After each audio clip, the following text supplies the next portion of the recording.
Hello, everybody. Let's start off with some music for the preview.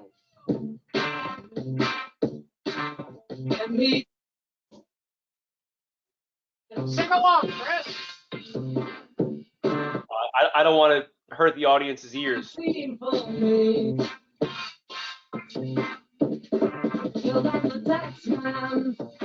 Yeah. Hey, good job. 5% appear too small. Thankful I don't take it all. Cause I'm the tax.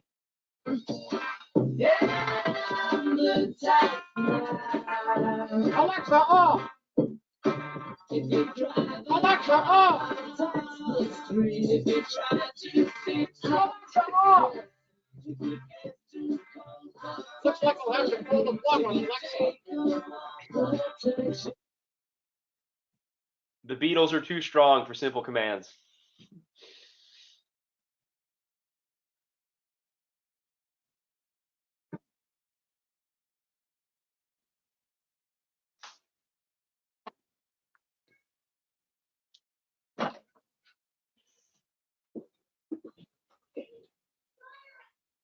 They had to kill Alexa. It wasn't a pretty sight. Ladies and gentlemen, you're early, and we apologize for the quality of the show you're about to see. It is the fault of Christopher Denicolo, who is our master presenter today. He's even worse than Alan. He makes your eyes roll and your eyebrows go like that. And he gives me jobs to do at the last minute without any research. I'm supposed to prepare a SLAD and a dynasty trust. The clients are coming in the door, and then we forget the installment sale documents. So today, the program is just going to be as bad as the rest of them. We warn you, and it will begin in 5 lonely minutes. Oh, so Chris, we've got a couple hundred people here, and a lot of them have never met you and don't realize that you're the brains behind the operation. I wouldn't go that far. Do you have any words of wisdom before we start here in 5 minutes? Patience is a good word. And, you know, it's try to keep it fun, try to keep it enjoyable, right? Yeah. We're only here for a short time, you know. As the Beatles say, there's no time for fussing and fighting. Did they actually say that? I think I heard that once or twice. Hey, I don't think you've seen this spreadsheet that Brandon and I did. So this is a client. Mm-hmm. And by the way, if you're watching this, you're early. We're not late. We're going to start in about 4 minutes. But Chris, this is a client, $27 million personal net worth. She wants to spend $900,000 a year, and she thinks her investments will only grow at 3% a year. And she's afraid she's going to run out of money. But she has a defective grantor trust that we established, and she's going to have to pay the income tax on the trust income. So her concern was, will I run out of money? Because we wanted her to do more gifting. Sure. And we wanted her to reduce the estate to about 19 million. So here I can put 19 million. I do know how to type. So then you see she still would not run out of assets. Right. But if she wanted to get a jet airplane, then she could start running out of assets. And that's sure. why now, but then we reminded her that, you know, you're spending a lot of money on your children and grandchildren, which could be spent from the dynasty trust. Right. So let's get that down to $1 million a year. And then she's still afraid she's going to run out of assets, but our bigger fear is she's going to have a big estate tax. Right. If her rate of growth on the assets turns out to be what they have been historically, which is about 6.8% mm-hmm. after taxes, then her estate tax is worse. But the other thing that Brandon put in here is this assumes that she's getting $79,000 a year on a $4,580,000 promissory note. Right.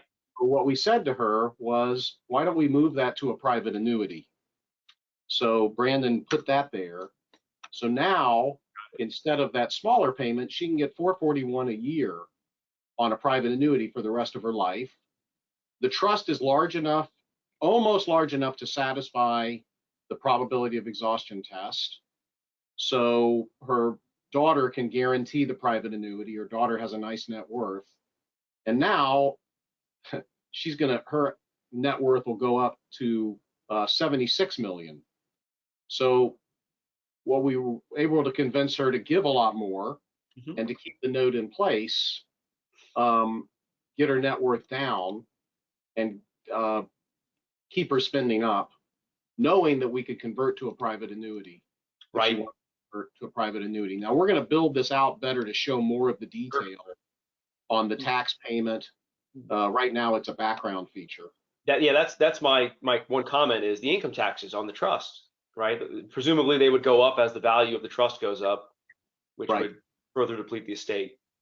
The bird, as Jerry Nash calls it. Right. So, I don't know if you've seen our Cupert chart either. I have. I've seen this one. And you saw the income tax side of it? Maybe not. I don't recall exactly. Yeah. Okay, so we'll start here in 1 minute. Sounds great. About half of the attendees here. I'll do a little introduction.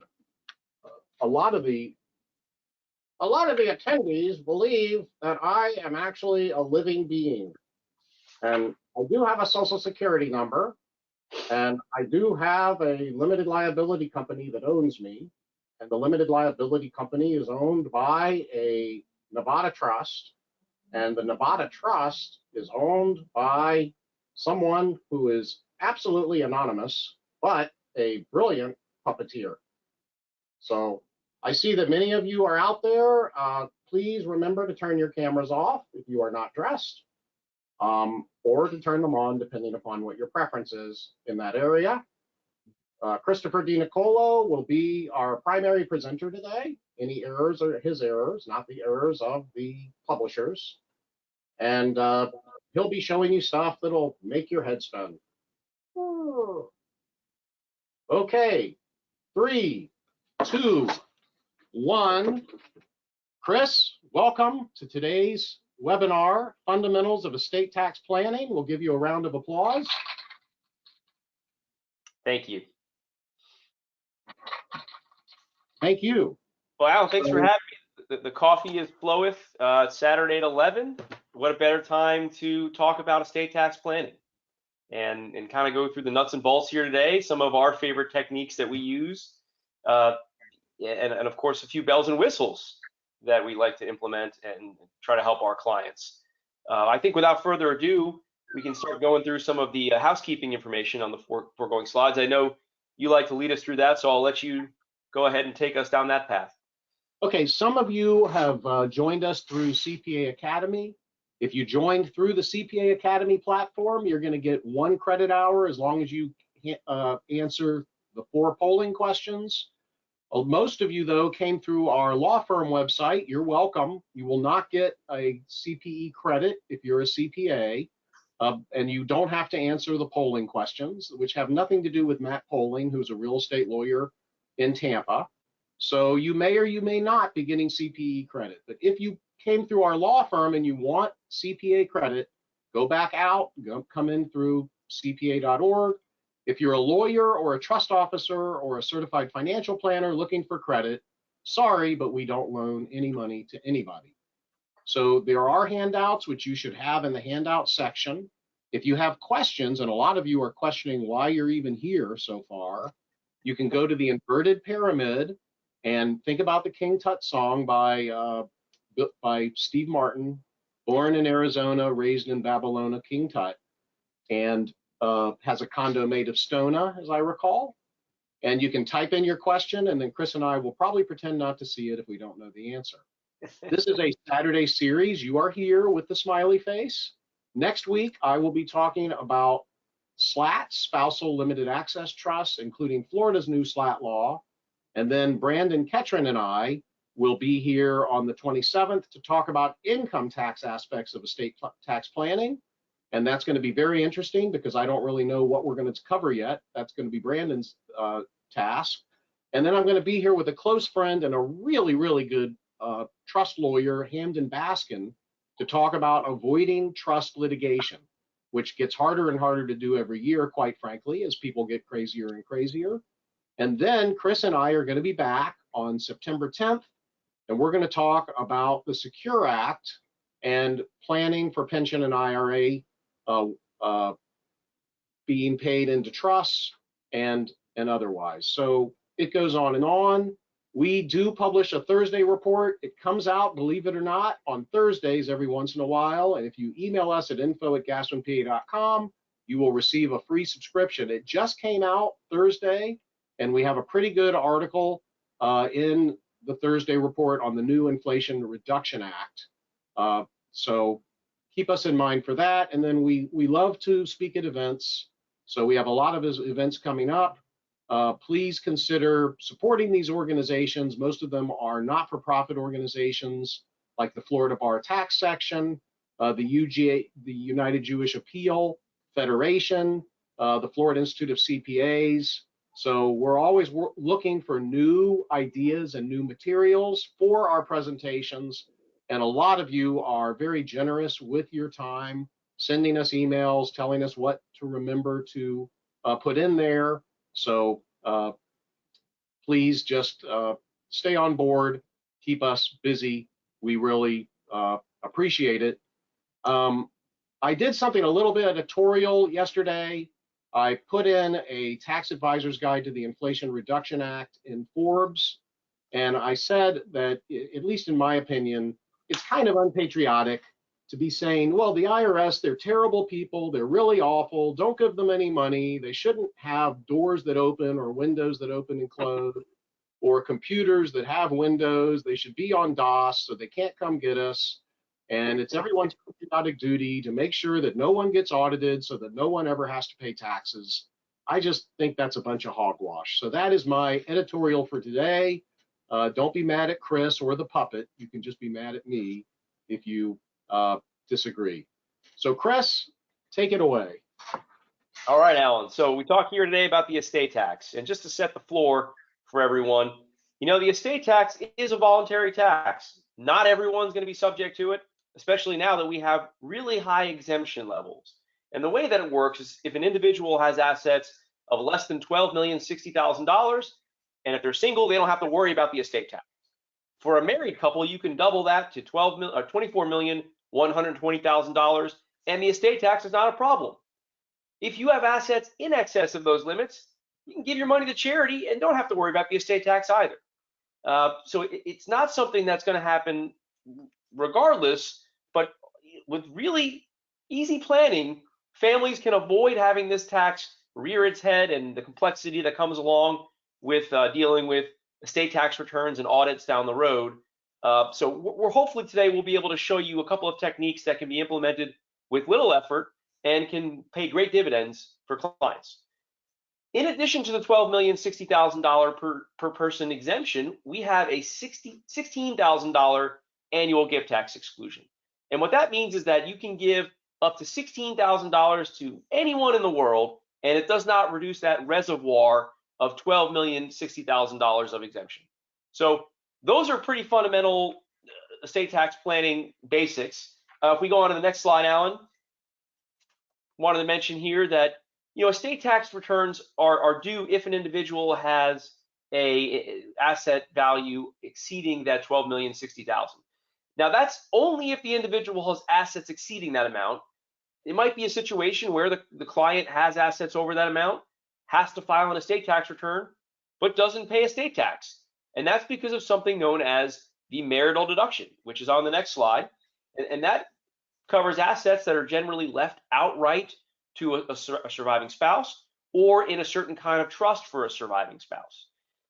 In 2011, there was a new wrinkle added to the law called portability.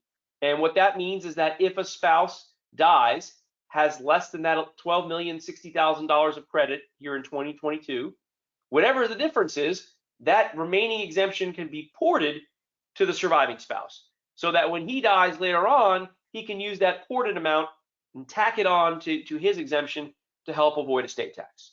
In fact, Alan, what have we done? 3 or 4 portability estate tax returns in the last year, purely to give the surviving spouse that extra credit, which is now afforded under the tax law. So a very basic rule that's kind of there as a backstop. Because most of the time, what we do with our clients that are wealthy and have assets over the $12,060,000 amount is we set up a trust system on the first spouse's death. And the way this works is we try to get up to the credit amount, which is $12,060,000 here in 2022, into something known as a family trust or a bypass trust or a credit shelter trust. Those are all synonyms. And those assets are generally going to be outside of the estate tax system for as long as they remain in the trust. All right, that's a very fundamental type of estate tax planning on the first spouse's death. Anything in excess of that $12,060,000 amount goes into a special type of trust known as a Q-tip trust. And no, it's not brought to you by your friends at Johnson & Johnson. This comes from Internal Revenue Code section 2056 B7. And what it does is it allows a certain kind of trust that pays income for life to a surviving spouse and meets a few other requirements to allow the estate tax on these assets to be deferred to the surviving spouse's death, which at that time we would take the surviving spouse's exemption and apply it to not only the surviving spouse's assets, but also the Q-tip trust assets, and maybe even avoid estate tax on that amount. But this type of structure here is fundamental. It's been around for probably longer than I've been alive. But we've certainly used it, and for reasons we'll get into in just a minute, we favor this type of funding where you have the family trust and the Q-tip trust as opposed to portability.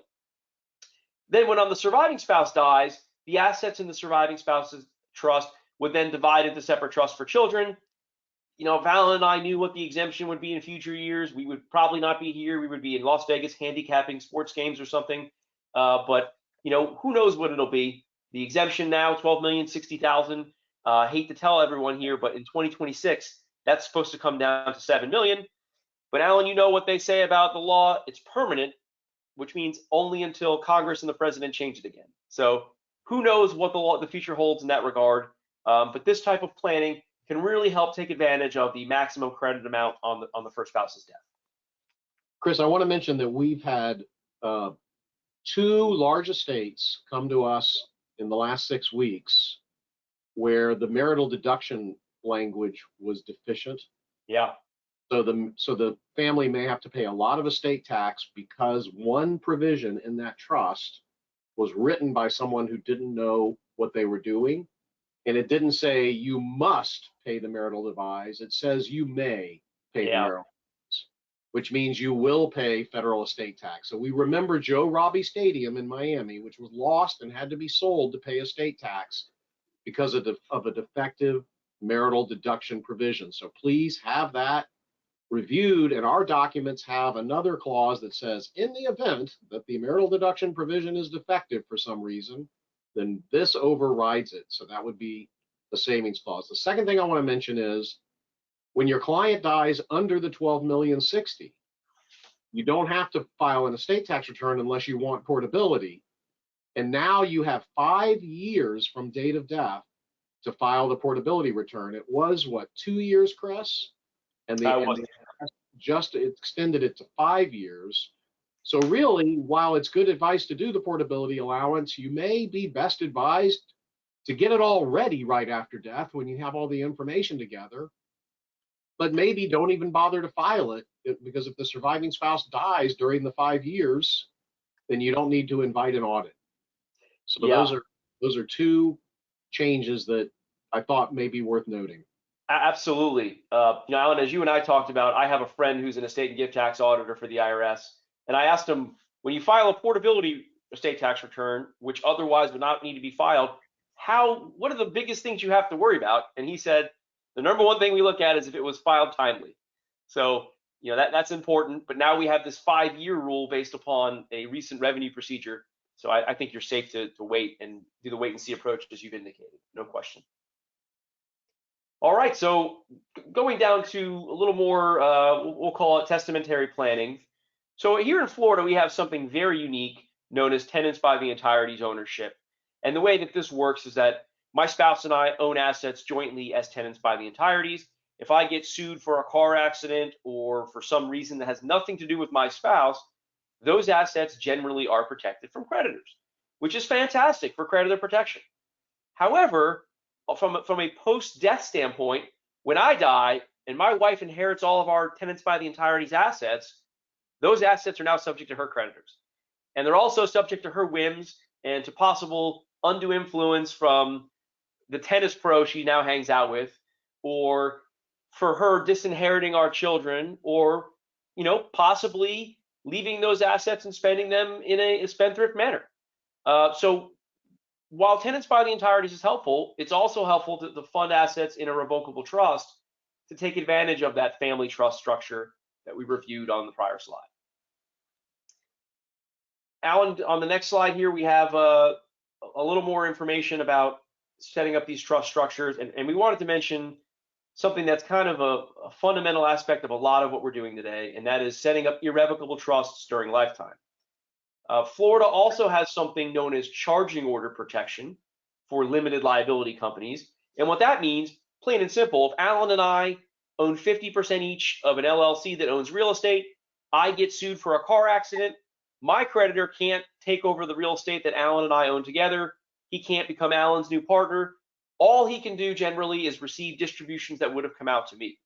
And that charging order protection applies generally when you have multiple members in an LLC. Now, there's nothing in the law that says you have to have unrelated parties as members. You can have an irrevocable trust set up to serve as another member of the LLC to be a multiple member. So there's kind of a twofold benefit to setting up an irrevocable trust during lifetime. One, to get this charging order protection here. And of course, the reason why we're here today, the estate tax benefits. Because whatever assets I put into an irrevocable trust are going to grow outside of my estate, assuming the trust is drafted appropriately and I don't retain any powers that would bring it back into my estate. This type of irrevocable trust can be funded in a number of ways. The easiest way is a straight gift of assets to it.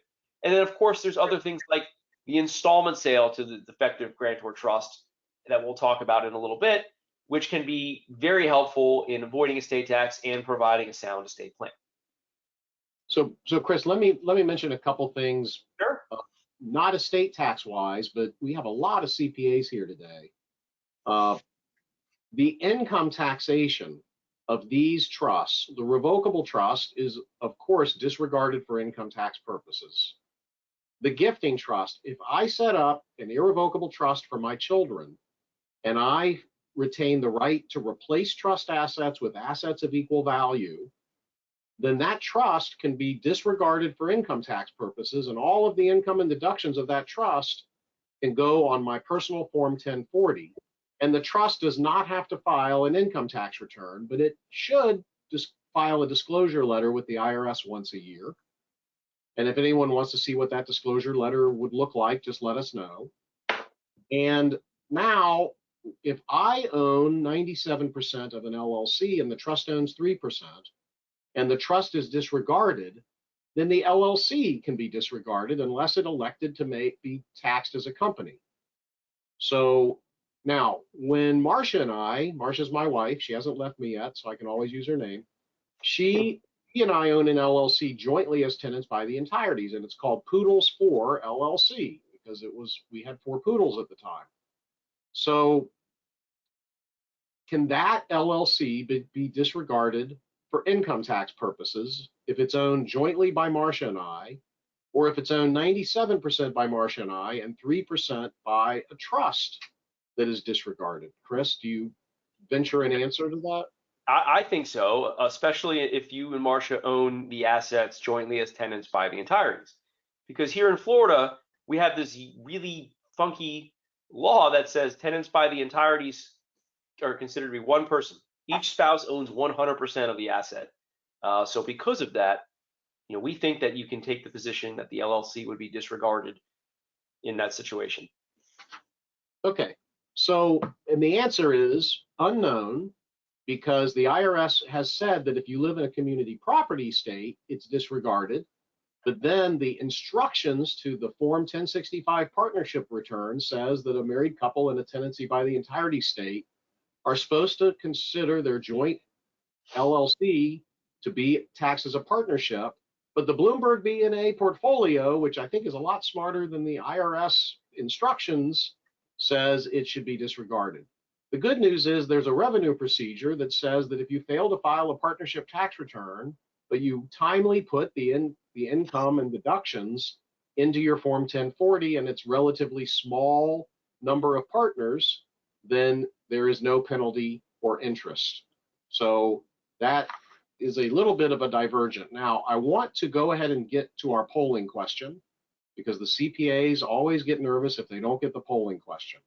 So the polling question is, and I'm going to get to it in a second, which book would you like a free PDF of?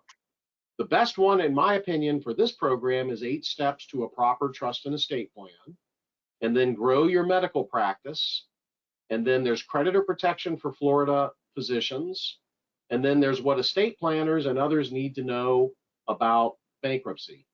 Oh, and then the final one is the Legal Guide to Gun Trusts, How to Own and Maintain Automatic Weapons under the federal law and state laws.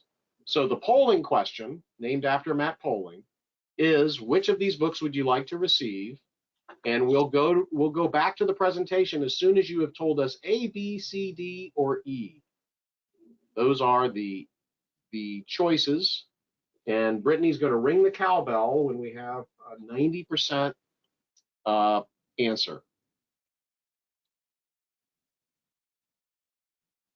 Da, da, da, da, da, da, da, da, da, da, da, da.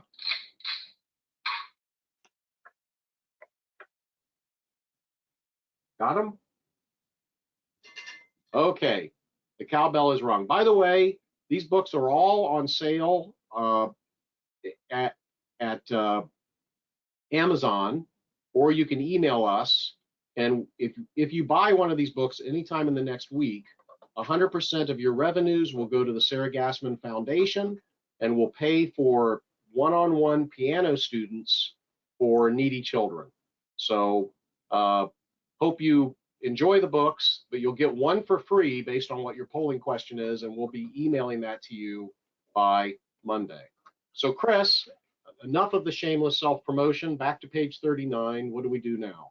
All right, so now we're going to get into a few specific estate tax planning techniques, some of which are not really known all that well just because of their, they're not exactly touted or marketed to be as prevalent, but they nevertheless effective and can meet certain situations very well. One of our favorites is the Charitable Lead Annuity Trust. Now, many of you have heard of the Charitable Remainder Trust, and the Charitable Lead Annuity Trust is kind of the opposite. The way that a lead annuity trust works is that the charity receives distributions over the course of a certain period of time, whether it's lifetime of an individual or for a number of years. The charity gets the payments that come out every year for that period, and afterwards the assets can then pass to the grantor's desired beneficiaries. A charitable lead annuity trust can be formed during lifetime or on death. And Alan, one of the things you and I have done recently for clients is have provisions in their revocable trusts that say, if my children have trust for their benefit with a cumulative value of 20 million or some number, any assets over and above that amount will go into a charitable lead annuity trust that is structured to cause the estate tax to be zero.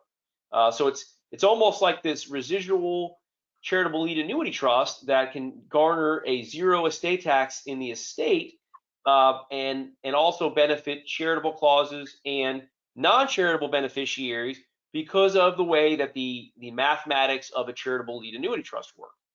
Now, we've done these as well during lifetime for clients, and the benefit of that is the client can get an income tax deduction for setting up a CLAT during lifetime.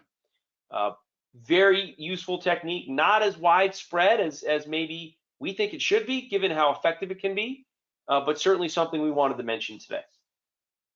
When you run the numbers on these, you can reasonably predict that 40 to 50% of what you leave in the charitable lead annuity trust will go to the charity, and 50 to 60% of what you leave in the charitable lead annuity trust will go to your family after a term of years.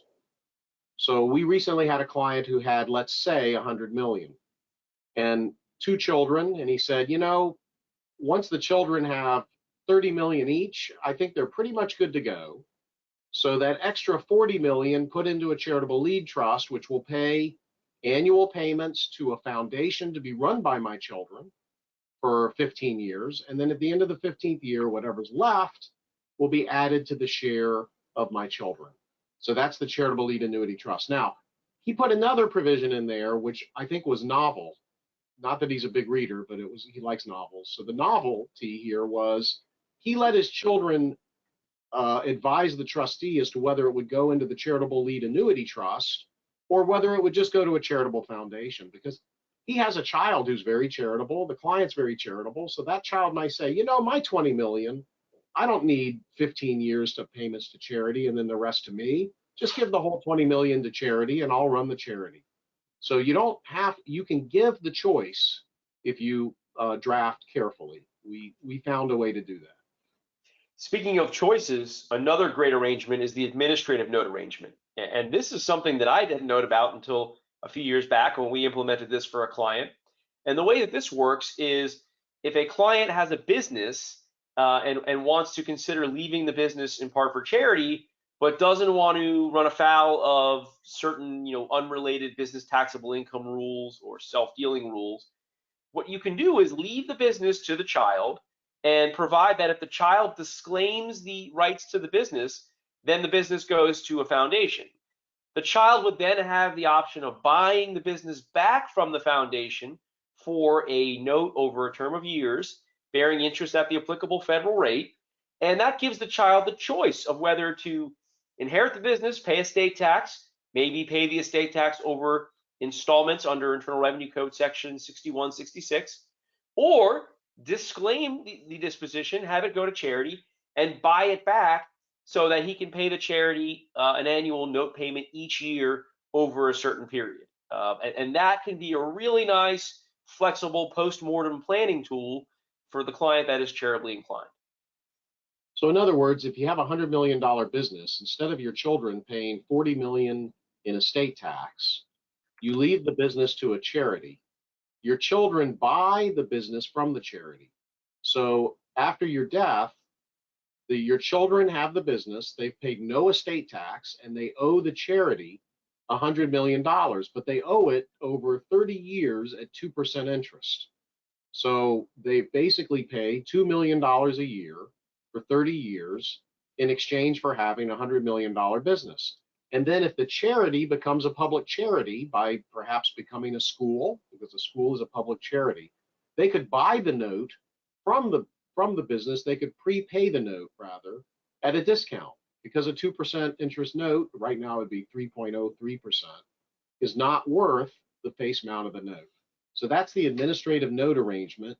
And all you have to do is have a very simple clause in your document which gives a trust or people the option to buy what would otherwise go to charity. So Chris, that was a good example of that. So do you want to go now to the charitable remainder trust layering or to the ability discussion? I think it's worth just to pay a little bit of lip service to the charitable remainder trust. So it's the opposite of a charitable lead trust. A non-charitable beneficiary gets payments over their lifetime or over a number of years, and whatever remains in the trust after that payment term then goes to charity. And that can be used in a similar manner to garner a zero estate tax estate for an otherwise taxable client, or during lifetime can be used to either generate an income tax deduction up front, or a more creative use is to put appreciated assets under the charitable remainder trust before a liquidity event where a sale would happen, because the charitable remainder trust does not pay tax. Instead, the tax is paid by the non-charitable beneficiaries when the payments come out of the charitable remainder trust. So another really neat tool that can be used to reduce not only estate taxes, but also income taxes.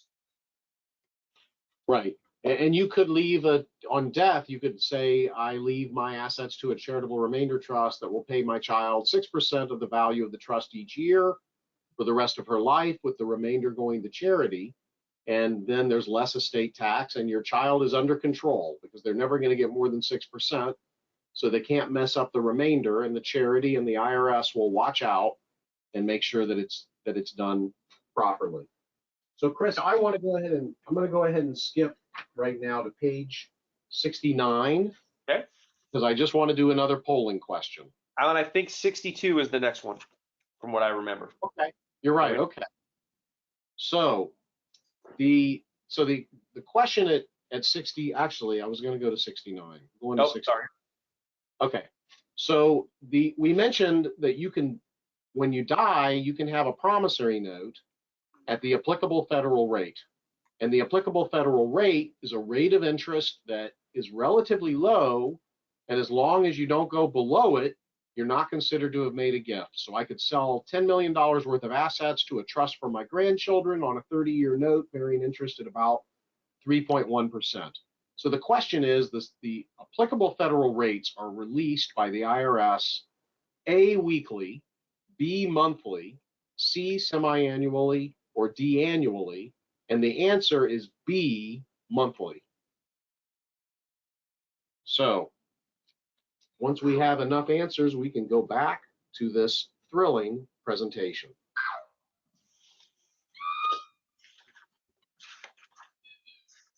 Okay, we got it?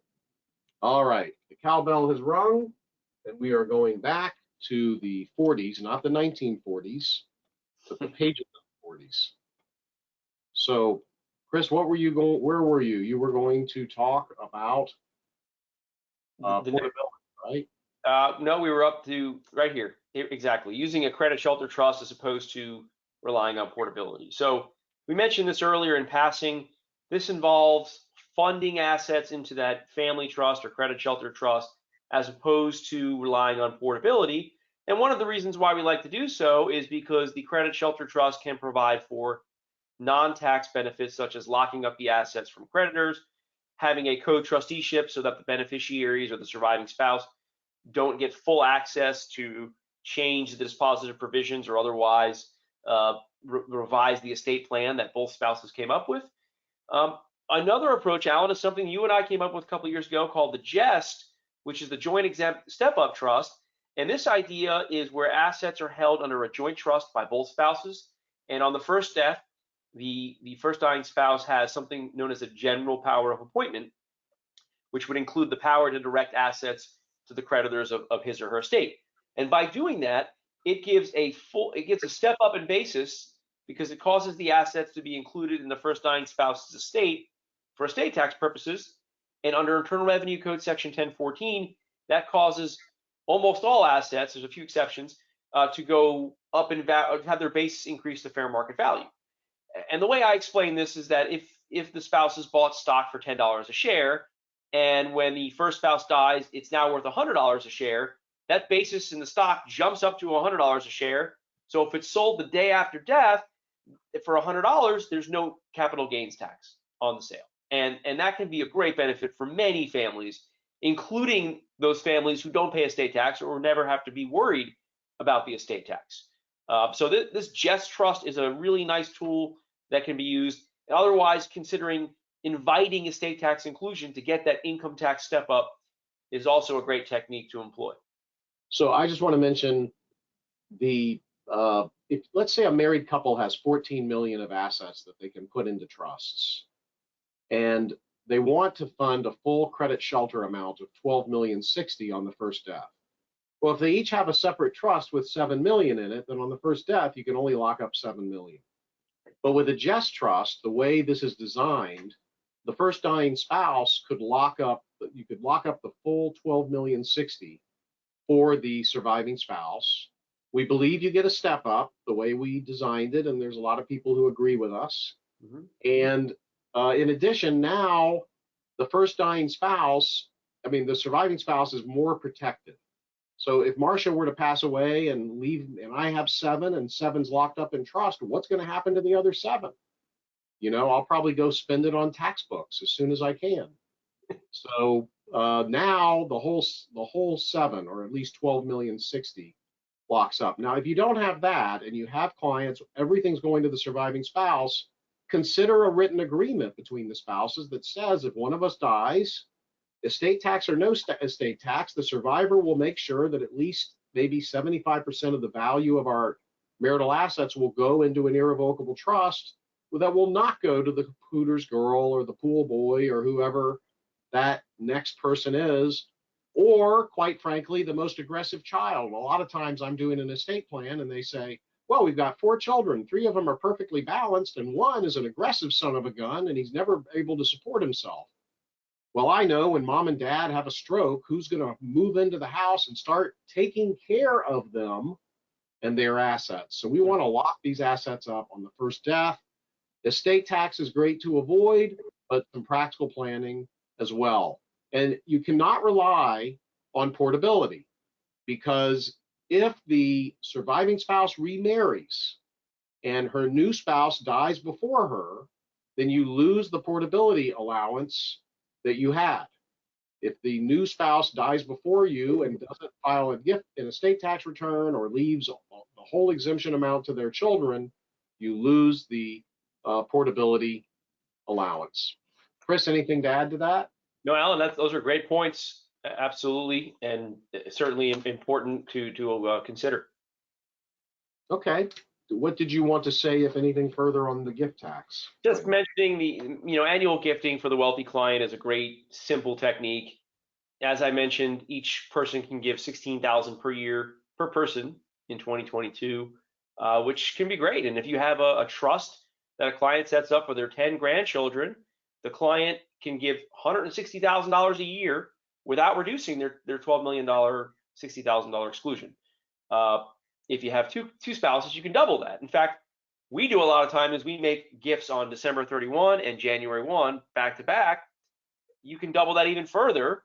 So a married couple with 10 grandchildren that forms a trust for the grandchildren can give $640,000 in one fell swoop without reducing their exclusion. So a really simple and should be considered approach for many wealthy clients. Taking it a step further, there's making large gifts to use exclusion to trusts, because as we mentioned earlier, gifts that go into trust can generally grow outside of the estate. And that appreciation can have benefits now, because the time value of money, as we're all aware, can cause assets underneath an irrevocable trust arrangement to grow in value and have this larger amount not be subject to estate tax on the first spouse's death or on the second spouse's death. So gifting now is another easy tool to consider. Alan, one of our favorites, the installment sale to the defective grantor trust. And very simply, this is how it works. Client sets up an irrevocable trust. In fact, I can set up a trust for my wife, Sophia, and our kids. I can fund it with assets via gift, and then sell a larger amount of assets to that trust in exchange for a promissory note owed back to me. And because that trust is considered to be owned by me for income tax purposes, I pay the income taxes on the trust.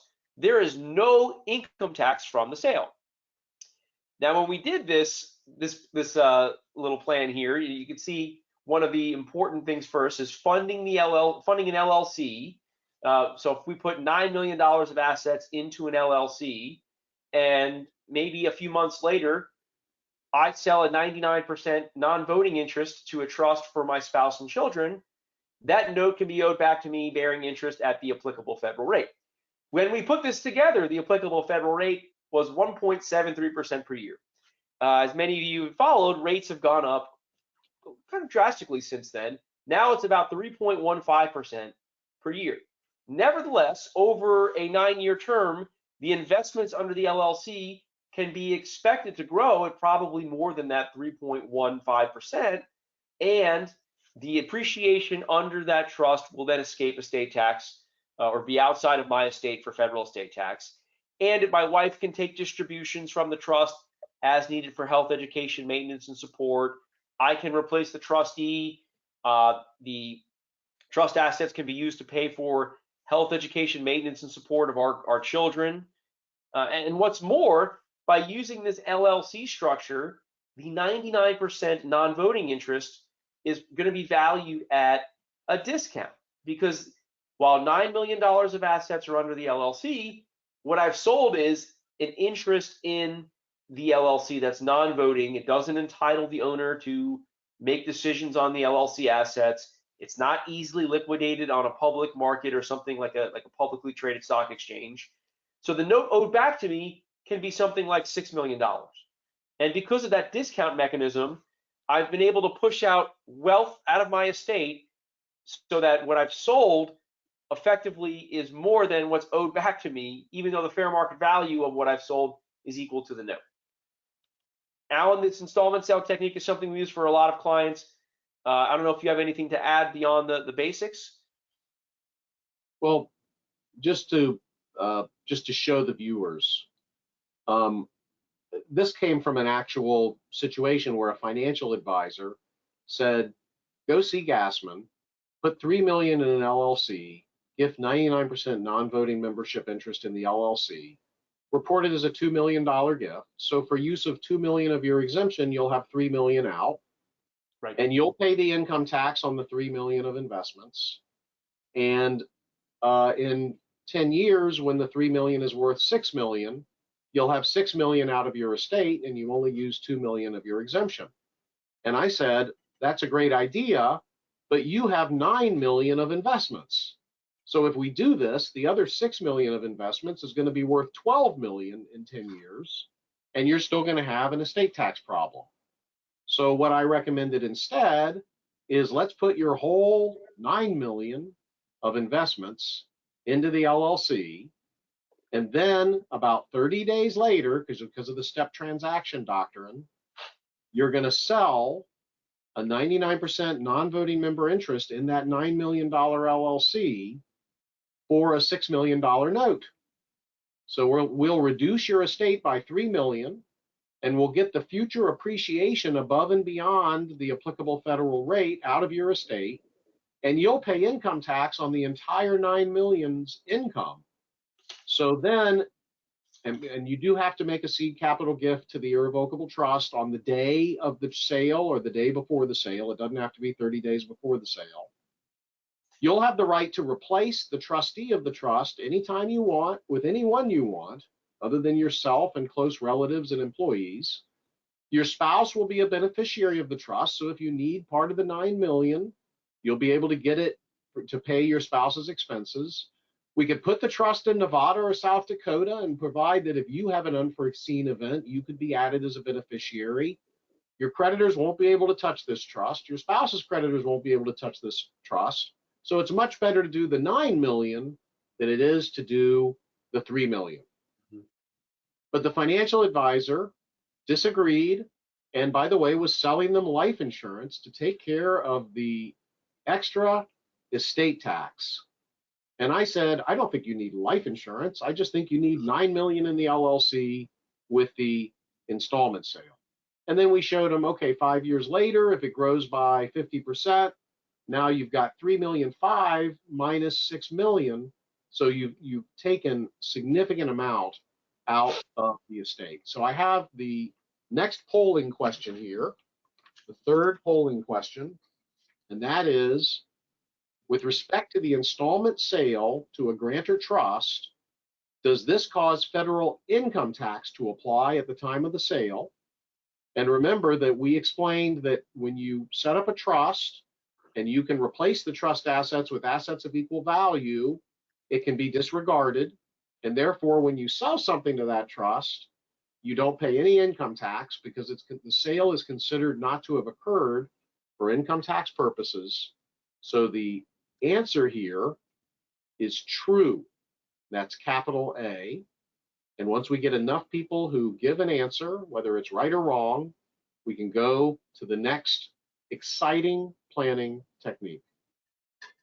There's the cowbell, and everybody did well. Congratulations.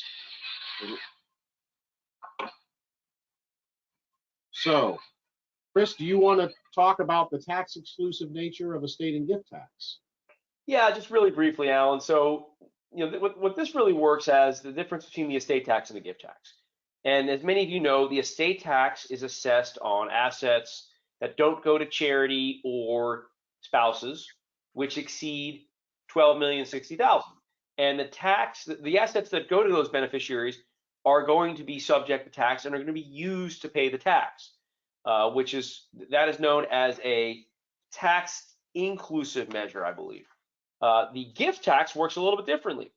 If let's say I've used my exemption already, if I make a $1 million gift to my son, that $1 million gift will not cause part of the $1 million to be subject to gift tax. In essence, my other assets will be used to pay gift tax that would be due. So for the really wealthy client, or a client who's used a lot of exemption already, making a gift and paying gift tax is almost always better than waiting and paying estate tax on death. I know it's a hard sell to clients to tell them to pay tax now, but we at least wanted to mention this idea that the gift tax does function in a little bit more taxpayer-friendly manner. Okay, let me mention, I see a lot of questions about the last polling question and that apparently it wasn't working properly. So everyone will get credit for it. Don't worry about that. You were clearly here. We could hear you snoring. Okay, Chris, how about page 67? Yeah, let's go one behind this one, and this is the current August 2022 applicable federal rates. And much of what we do here is selling assets or transferring assets, in some part, the value of what's being transferred or the value of what comes back to the client is determined with regard to the IRS applicable federal rates. And here we have the midterm rates, short-term rates, long-term rates for the last 5 months, including August. And you'll see quite clearly, interest rates have been rising. I do want to mention short-term rates apply for loans that are 3 years or less. Midterm rates apply for loans that are more than 3 but not more than 9 years. And long-term rates apply for loans that are longer than 9 years. What this really goes to is the installment sale transaction, because the minimum interest rate that must be provided for under the promissory note has to be this applicable federal rate. And if you look, I mean, like I said, these rates are jumping up every month and who knows where they're going. So the point I'm making is the time is now to really lock in some of these interest rates before we get up to higher rate levels. It's been an unprecedented length of time with, I feel like 10 years ago, we were saying, wow, those are historically low interest rates. And I think they were the lowest they ever were last year.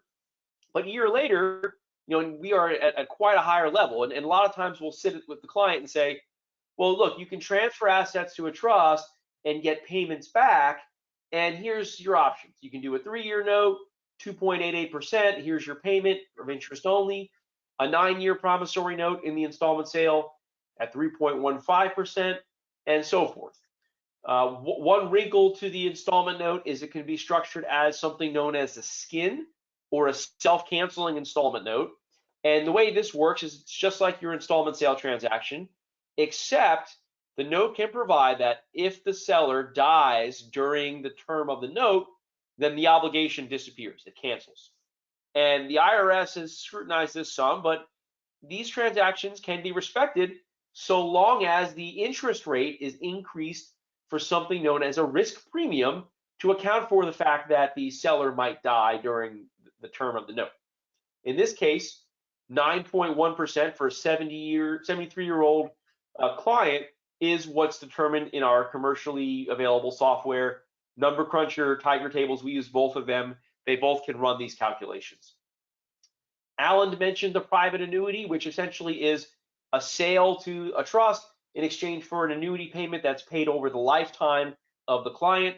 If the client dies during his actuarial life expectancy, or excuse me, if he dies during the term of the annuity, then the annuity obligation disappears. Under the current interest rate environment, it's about $110,000 a year. And then one technique that we'll talk about in a minute here is the Grantor Retained Annuity Trust. Very similar to the installment sale, where I transfer assets to a trust. I then get payments back over the course of a number of years, which essentially, if I put $1 million of assets into a 5-year GRAT, I get 22% of the value of the $1 million. So I get about $220,000 a year back over 5 years, and anything that grows beyond that passes to my descendants or my spouse. That interest rate is 3.8%. Now contrast this where we were in December. You'll see the interest rates were way lower, for the same 73-year-old client. Heck, the skin interest rate is about almost 3 points lower, 3 full percentage points lower.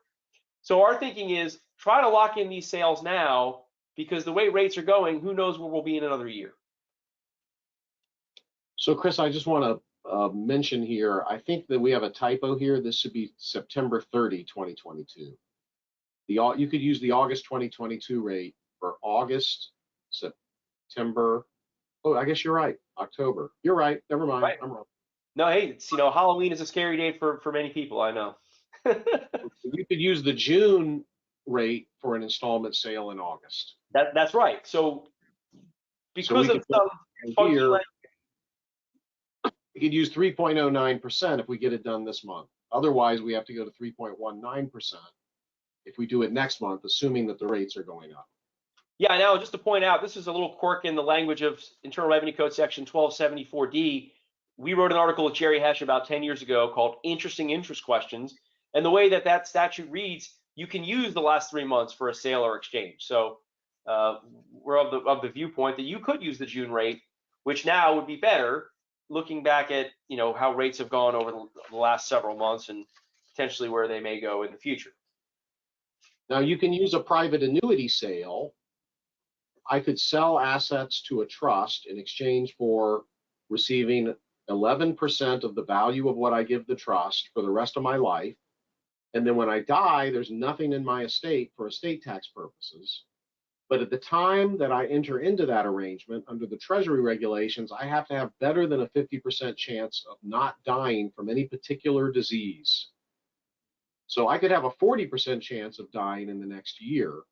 But as long as there's no one disease that has more than a 50% chance of knocking me out in the next year, I could transfer $100 million worth of assets in exchange for the ability to receive $11 million a year. And then I could die 7 months into that and not have to pay federal estate tax. But when you do that with a private annuity, the entity you sell to has to have a minimum net worth to satisfy the probability of exhaustion test. And you would be exhausted if I explain the test to you right now. But some people think that test doesn't apply. The alternative is to use a self-canceling installment note, in which case the IRS says that the annuity regulations don't apply and you have to be of reasonable health to do a self-canceling installment note. But what we tell our wealthy clients is if you get a bad diagnosis and have a short life expectancy, tell your spouse first and us second, because we could get a doctor, if possible, to opine that you have better than a 50% chance of not dying from any one disease in the next year, and then have you enter into an installment sale or an annuity payment or a self-canceling installment note, and then your family will not be nearly as sad when they lose you. In fact, they may just cheer you on because of all the federal estate tax savings. Chris, anything to add to that before we go to our last polling question? Yes, one quick point. So the self-canceling installment note, the interest rate, we talked about the risk premium component, and that's determined based upon the actuarial life expectancy of the seller. So if you have a client who's in their 40s and is very wealthy, the fact that client living to their actuarial life expectancy is it's such a long period of time that the risk premium is so small. So it might not be very high. So I guess the point here is that if you have a younger client, hey, explore using a skin for an installment sale, because if that client dies before their actuarial life expectancy, you can have tremendous benefits from an estate tax planning standpoint with a minimal interest rate cost. And when you run these numbers for your clients, for a married couple, run the numbers jointly. Yes. For example, for this married couple about 1.5 years ago, we could do a 21-year skin at 3.2% interest, as opposed to a 10-year note at 1.35. So for that extra little thing, if they both die, you Right. have zero estate tax. And this particular couple felt better getting larger payments. And you don't have to do it all or nothing. You could do part here, part there. So let's go to the last polling question, because I know some of you want to leave and, believe it or not, have something better to do with your time. By the way, speaking of better to do with your time, within about 3 to 4 hours after this presentation, you'll get an email with a video of the presentation. So you can watch it as many times as you want. You can send it to everyone you don't like. You can watch it if you have trouble sleeping. And then you can also click through to our YouTube website where you can see a lot of other videos. But anyway, the polling question: the federal estate tax exemption was reduced in 2022 from what it was in 2021, and that is absolutely false. So the right answer there is B, and the wrong answer would be A. And we have 7 minutes to cover grantor retained annuity trusts once we have everybody's answer on this polling question. Okay, there's the bell. Chris, do you want to talk about grantor retained annuity trusts? Absolutely, Alan. So we mentioned this earlier in passing, very similar to the installment sale, but still distinctly different. And the way this works is a client or a grantor puts assets into a trust, and under the language of section 2702 of the Internal Revenue Code and the regulations, the trust can owe the grantor back an annuity payment over a number of years. And that annuity payment is determined regarding the applicable federal rate, or something that's known as the 75/20 rate, which is based upon the applicable federal rate. So here in our example, if you have a client that puts in $4 million of assets to the trust, the client would then receive back annuity payments based upon percentages. And essentially what that means is the client would get back about $4 million over 2 years, taking into account the interest rate. The benefit is if the assets under the trust grow in excess of that interest rate, it's now 3.8%, then those assets can pass to desired beneficiaries without incurring gift tax. In essence, the GRAT can be structured to be something known as a zeroed out GRAT, meaning that the actuarial value of the remainder interest is zero, because the grantor, when he puts the assets in, is entitled to receive annuity payments with a time value of money equal to the value of what goes in, right? And that's due to the alchemy of the time value of money and using the actuarial tables and interest rates. This can be a really nice technique for clients who maybe don't want to use the installment sale. And one reason to use the GRAT is that the language is baked into the statute.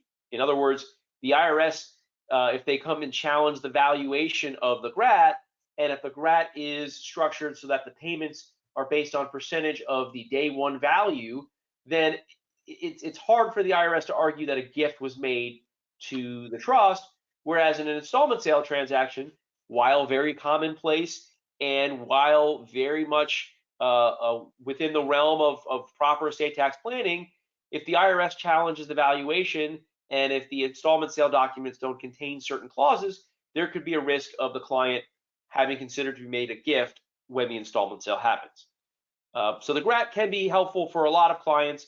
Alan, I think we have a few slides showing the way it's worked with a business for a client, where a client had an aptly named client industries company, and they took 10% of the company and put it into a GRAT, and that GRAT paid the client $120,000 a year annually. Well, the business threw off $300,000 a year in income, which can then go to the GRAT, and then from the GRAT to the client to make these annuity payments.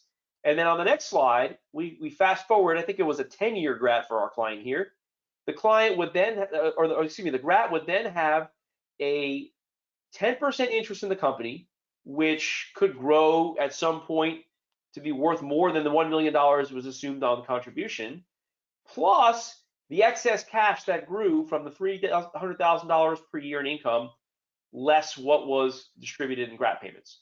So essentially, 10% of the company plus about $2.5 million in the GRAT, zero gift exclusion used.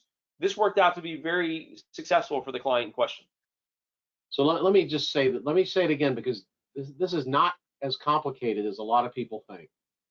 So this company was shooting off $3 million a year. It's an S corp.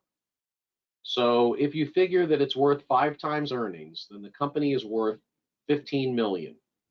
So 10% of the company would be worth $1.5 million. But then if you take a 1/3 discount, because it's a minority interest, you have 10% worth $1 million. So a $1 million transfer from this client to the GRAT entitled the client to receive $119,000 a year for 10 years. That came out of the IRS tables. So he made no gift. This is what's called a zeroed out GRAT. And if the IRS comes out and says, hey, you know, you undervalued the stock by 20%, well, okay, then our payments will be 20% higher. There's no gift tax as long as you act in good faith. So then you run the numbers. Well, the company, he's not made any gift for gift tax purposes. The company pays the trust $300,000 a year. The trust pays him $119,000. The trust is left with $180,000. It invests the money at 7.5% on average. And at the end of 10 years, the trust for his spouse and descendants is out of his estate. It not only owns 10% of the company, which is hopefully worth more than $300,000, but it also has $2.5 million in assets. So those of you who are CPAs out there, you can just sit and draw this on a napkin. Now, we recommend 8x10 regular paper, not a napkin, in case it rains so you can see it later, or maybe even laminate it if you're going to take it into the hot tub. But this is not a complicated situation. The numbers work also very, very well on the installment sale of an S corp interest. Actually, they work better on an installment sale. But when you get into the bigger numbers and you're afraid of getting tagged with gift tax, if your installment sale savings clause doesn't work, you're safer with the grantor retained annuity trust. So Chris, we have about 1 minute left, which for many people on this program is 1/10 of a billable hour. But for us, it's just a minute. Is there any final words you have, other than the fact that, as you can see, there's a lot of other things we can do with part 2 of this presentation in a month or two? Absolutely. And you know, Alan, we could spend an hour on each one of these topics by themselves. And as we tend to do, we like to include a lot of materials for the attendees. I do look forward to coming back for part 2 and getting into the weeds on some of these other techniques. Certainly appreciate spending the Saturday morning here and for everyone joining us. Any final words? No, I think we're good. We'll be answering some of these questions, and we'll be answering emails as well. You have our email addresses. I'm agassman@gassmanpa.com. Chris is Christopher@gassmanpa.com. Please send Chris the hard questions and me the easy questions. And I hope you have a rest of a wonderful weekend. Thank you very much.